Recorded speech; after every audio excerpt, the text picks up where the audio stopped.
likened the physician interview process for some physicians to be like the movie Finding Dory. Now, I haven't seen the movie, but I have seen Finding Nemo, so why don't you explain that one? Well, I can explain it from Finding Nemo, if that helps you out.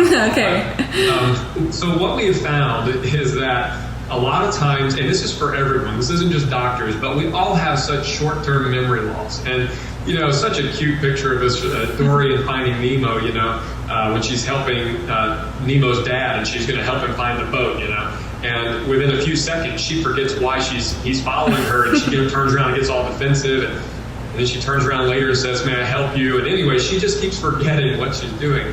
So when anybody, and doctors are included, goes into an interview, if you don't have kind of some pre-arranged or pre-ideas of what you're going to ask, if you don't have a way of recording it during the interview, if you don't have an apples-to-apples way to kind of compare it afterwards, it can be kind of like your Dory, call it interviewing Dory. You go in, you interview really well, you leave there, and statistics show you won't remember 50% of what was said in that meeting by the time you basically get to the car and drive home. Oh, that's not encouraging. Yeah, it's not. Well, I know, it's definitely not. And besides that, it shows that anywhere from a week to 2 weeks later, you might have lost anywhere from 80 to 90% of what you actually talked about occurred. So the whole point is this. We always encourage doctors, get a list of questions that you want to ask every employer.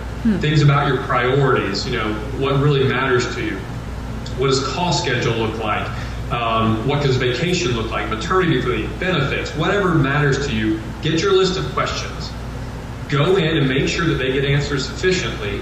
Take notes during their interviews, that's fine. You don't want to, they're not going to hire the top of your head, so you can't do this the whole time. But make eye contact, but do take some notes. And then as soon as you get out of the interview, even in your car, go over the answers to your questions, make notes on anything, kind of summarize your notes, and do that on every interview. So that at the end, not only when you forget, you have something to reference, but you have an apples-to-apples comparison of each interview, and it really does allow you to make a good decision overall.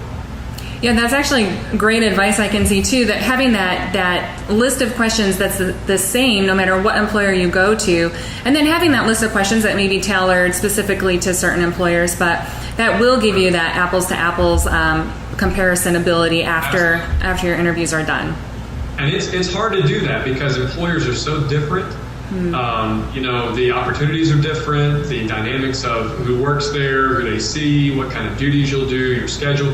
It can be so different, but if you have those questions kind of prearranged, preordained, you kind of know what you're going to ask, it really does help you to sift through all the differences and cut down to the chase of here are my priorities, here are the answers to those questions, and it just makes your decision a whole lot easier.